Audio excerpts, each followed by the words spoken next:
หน้าบ้านเดียววันนี้ยามนั้นสะท่าคานกันบ้านโดยเสียงอันเมเต็มใจขึ้นได้จันเมเก่าเมลูกเต่าตัวหน่อย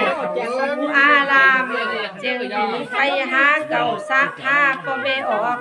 ไปบอกเสซ้ำตึงปอออกลงแล้วพี่เอ้ยบันยามนั้นเจียงดีโจเอากันและขึ้นเฮินไปและไปบอกไปหาเกี่ยวยอดขึ้นและไปหาสะท่าด้วยโดเก่าจื้อหน่อยนุ่มคำมาถึงอันเบเต็มตาจื้อว่าอีอ่อนเกี่ยวใจหวานจงกันสั่งกินด้านฟินเบโอ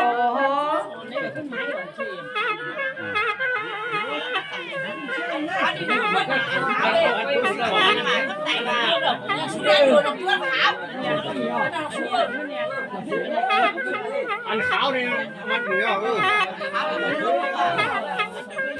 หน้าบาดเดียววันนี้ลูกเตะบ้านปอดหน่อยขึ้นได้ลูกเตะเมืองอยู่โจกันจีบเอาตัวเดียวหาตึงหลุยโคตานได้ลายสิ่งไม่บิงสิ่งตึงสั่งได้ปิ้นพอออกเก่าแดนห่างตึงอันเมดักน้องวันเกี่ยววันหลักใจหวานเด็มาโจกันสั่งกินตันเดปใดจะมาตกแต่งห่างแต่งใบเดบุญหายแต่หน้าบุญวีโลกไหลและจูจอดมือฝ่าคือใดหน้าบุญเขาปาลาคือใดหังปินดีเสตเดอ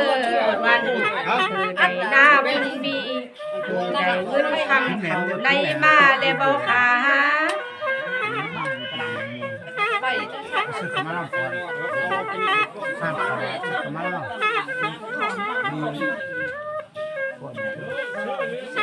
อันนี้ใจเต็มบ้านอ่ะ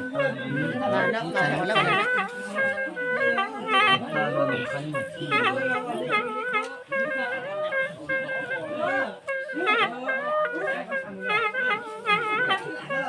หน้าบาดเดียววันนี้เดินนี่นางคือดีครับบอกเจ้าโปเลี้ยงอุ่นคำให้เกิดเด้อ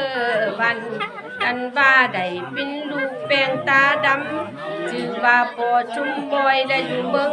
ขึ้นและอยู่เมืองผู้กว้างได้อยู่สั่งตั้งดีเต็มอ่อนยังแดงยำนั้นนังมีเมใส่ใจจื่อว่าเมเศร้าคำได้หาปินเมเนอได้ปินเมลักเกี่ยวงานจังและปอเลี้ยงอุ่นคำมีแอปกันมีตุนอันโอเต็มตุนอันโตโกจุนบอยขึ้นและได้โกมาเลี้ยงใหญ่ยำนันทรงกันบาโปเดเมกันบาได้อยู่สั่งกันใบแอบลูกตาและแอบลูกตีโนวันยำนันโปเดเมยังบอดีไปไหนเปิ้นของสะจากเซโลทาง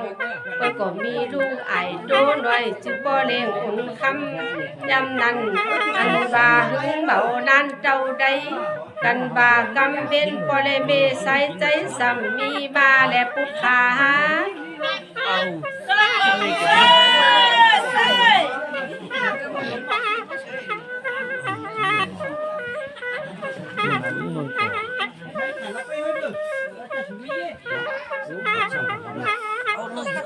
หน้าบาดเดียววันนี้ยามนั้นอันโตโกจุมบอยได้มาปัจจากด้วยเมเก่าอีเศร้าแล้วเมเอ้ยวันกันบาปาโตอันว่าปอเลี้ยงอุ่นคำเปิ้นก็ปินกองเละเบาพอเละเมเต็มตุนขึ้นมาชะจากเสโลทางได้สะปล่อยด้วยปินนางและปินโตกแตงขี้ยำนั้นปอเลี้ยงอุ่นคำได้ปินใจอีตีขึ้นและหาปินโตกไหลเซนเตอร์ให้หาด้วยปอเลอขึ้นดีเบาหันปอปีกากันบ้าให้ไปหาตัวเมเศร้าว่าหันเกี่ยวมาดาและเมเกิด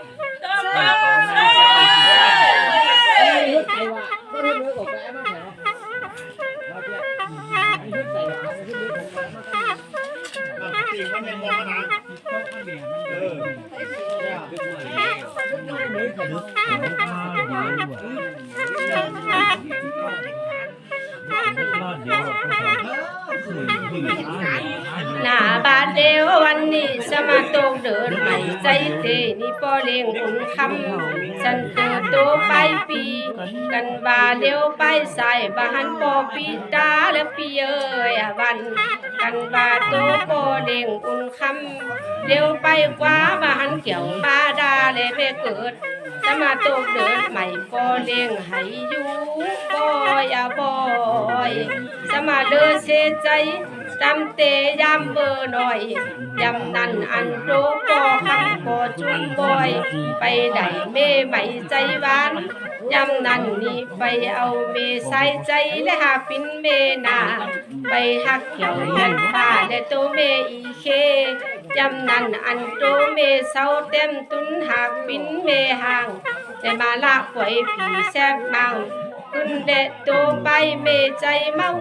เบาหันโพเต็มตุนนี่กับแห่งตึงลูกเต่ายำนั่นโตปอเล่งอุ่นคำเจียงดีโยกออกบ้านไปแล้วขึ้นไปอยู่เมืองไทย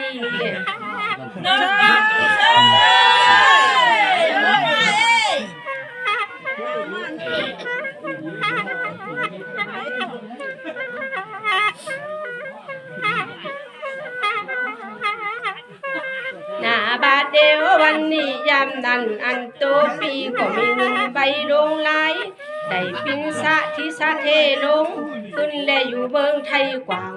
ได้อยู่แสนไส้พักที่หันเสแล้วปินโดยบ่เลี้ยงสัตว์ที่ใหญ่เล่าบ้านตึงเมงามได้อยู่วังแวนเฝ้าตึงอันโดยเมเก่าขึ้นและหลายนางจุมยำนั้นเปิ้นก็ปินเมหักและหุ้มอันปอเลี้ยงอุ่นคำปอก็มีลูกแอบกันอยู่เมืองไทยกว้าง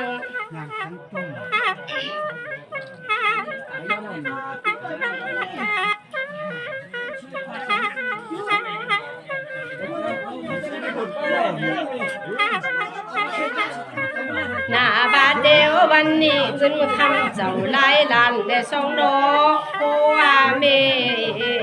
เทไพสังและบ่มีมาไก่ตึงอันเมนักเกี่ยวดอกไม้นางอีเสียงจุ้ม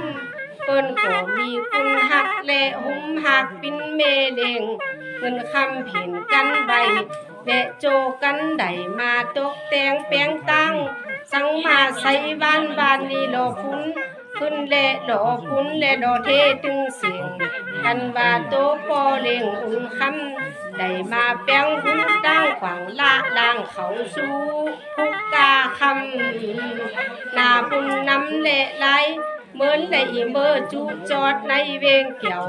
เงินคำเจ้ามีแล้วมาจอยตีบ้านเกิดเมืองนอน